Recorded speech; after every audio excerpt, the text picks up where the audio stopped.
প্রিয় নবম শ্রেণীর শিক্ষার্থীরা, তোমরা জানতে চেয়েছো ভূগোলের প্রথম অধ্যায়। অবশ্যই ভূগোলের প্রথম অধ্যায়টা খুব একটু কঠিন বিষয়। আমি বাংলা কাজিরা ডিগ্রি কলেজ ভোলানাথ মণ্ডল, আমি সমস্ত বাংলা সাবজেক্ট পড়াই থাকি। বাংলা প্রথম পত্র, দ্বিতীয় পত্র এবং ভূগোল, ইতিহাস, অর্থনীতি এগুলো আমি পড়াই থাকি। আমার চ্যানেলটি যদি তোমাদের ভালো লাগে, লাইক, শেয়ার, কমেন্ট, সাবস্ক্রাইব করবে। প্রতিনিয়ত তোমরা যা বলবে তাই আমি দিয়ে দেব। আমরা পৃথিবীতে বাস করি। আগে বুঝতে হবে ভূগোল পড়তে গেলে আমরা কোথায় বাস করি। পৃথিবী, ভূ শব্দের অর্থ কী? ভূ অর্থ পৃথিবী, গোল অর্থ গোলাকার, অর্থাৎ পৃথিবী গোলাকার। আর আমরা পৃথিবীতে বাস করি। পৃথিবী আমাদের আবাসভূমি। মানুষের আবাসভূমি হিসেবে পৃথিবীর বর্ণনা হলো ভূগোল। ইংরেজি জিওগ্রাফি শব্দটি থেকে ভূগোল শব্দ এসেছে। প্রাচীন গ্রিসের ভূগোলবিদ ইরাটোস্থেনিস প্রথম জিওগ্রাফি শব্দ ব্যবহার করেন। জিও ও গ্রাফি শব্দ দুটি মিলে হয়েছে জিওগ্রাফি। জিও শব্দের অর্থ ভূ বা পৃথিবী এবং গ্রাফি শব্দের অর্থ বর্ণনা। সুতরাং জিওগ্রাফি শব্দটির অর্থ পৃথিবীর বর্ণনা।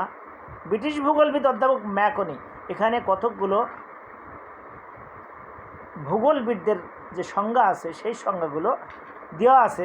তোমরা যদি এর ভিতরে সুন্দরভাবে ঢুকতে পারো, কিছুই না একেবারে। ভূগোলবিদ অধ্যাপক ম্যাকনি, প্রফেসর ম্যাকনি মানুষের আবাসভূমি হিসেবে পৃথিবীর আলোচনা বা বর্ণনাকে বলেছেন ভূগোল। তার মতে ভৌত সামাজিক পরিবেশে মানুষের কর্মকাণ্ড, জীবনধারা নিয়ে আলোচনা বা বর্ণনাকে বলেছেন ভূগোল। আর ব্রিটিশ ভূগোলবিদ ডার্লি ট্রাম তিনি বলেছেন পৃথিবী এবং এর অধিবাসীদের বর্ণনাই হলো ভূগোল। প্রফেসর কার্ল রিটার ভূগোলকে বলেছেন পৃথিবীর বিজ্ঞান।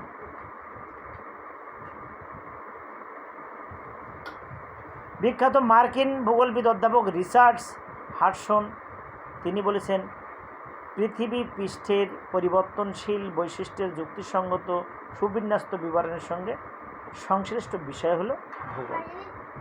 যুক্তরাষ্ট্রের ওয়াশিংটন ডিসির বিজ্ঞান একাডেমি 1965 সালে ভূগোলের একটি সংজ্ঞা দিয়েছে। এর মতে পৃথিবী পৃষ্ঠে প্রাকৃতিক পরিবেশের উপব্যবস্থাগুলো কীভাবে সংগঠিত হয় এবং প্রাকৃতিক বিষয় বা অবয়য়ের সঙ্গে মানুষ নিজেকে কীভাবে বিন্যস্ত করে তার ব্যাখ্যা খোঁজে ভূগোল। অর্থাৎ ভূগোল জিনিসটাই হলো বিজ্ঞান আর প্রযুক্তির বিকাশ, নতুন নতুন আবিষ্কার, উদ্ভাবন, চিন্তা, ধারণা বিকাশ, সমাজের মূল্যবোধের পরিবর্তন ভূগোলের পরিধিকে অনেক বিস্তৃত করেছে। আমরা ভূগোল পড়তে গেলে আগে ভূমিরূপ বিদ্যা, আবহাওয়াবিদ্যা, সমুদ্রবিদ্যা, মৃত্তিকাবিদ্যা, প্রাণীবিদ্যা, সমাজবিদ্যা, অর্থনীতি, রাজনীতি ইত্যাদি ভূগোল বিষয়ের অন্তর্ভুক্ত। এবং ভূগোলের যে ব্রাঞ্চ, বাংলায় বলে শাখা, সেই শাখাগুলো আমাদের প্রথম অধ্যায়ে সব দেওয়া আছে। ভূগোল প্রথমেই দুটো ছেলে ভূগোলের, প্রাকৃতিক ভূগোল আর মানব ভূগোল। আবার প্রাকৃতিক ভূগোলের দুইটা, জীব ভূগোল, জলবায়ু। আর মানব ভূগোল আবার 4 ছেলে, অর্থনৈতিক, জনসংখ্যা, রাজনৈতিক, আঞ্চলিক ভূগোল। তোমাদের বইতে সব কিছু দেওয়া আছে। এইগুলো সুন্দরভাবে আগামী ক্লাসের জন্য তোমরা প্রস্তুতি থাকবে। আজ এই পর্যন্ত। সকলকে ধন্যবাদ। প্রতিনিয়ত তোমরা থাকবে, যে চ্যাপ্টার বুঝতে চাইবে আমি সবগুলো বুঝিয়ে দেবো তোমাদের। তবে সবার কাছে অনুরোধ, চ্যানেলটি সাবস্ক্রাইব করবে। ধন্যবাদ।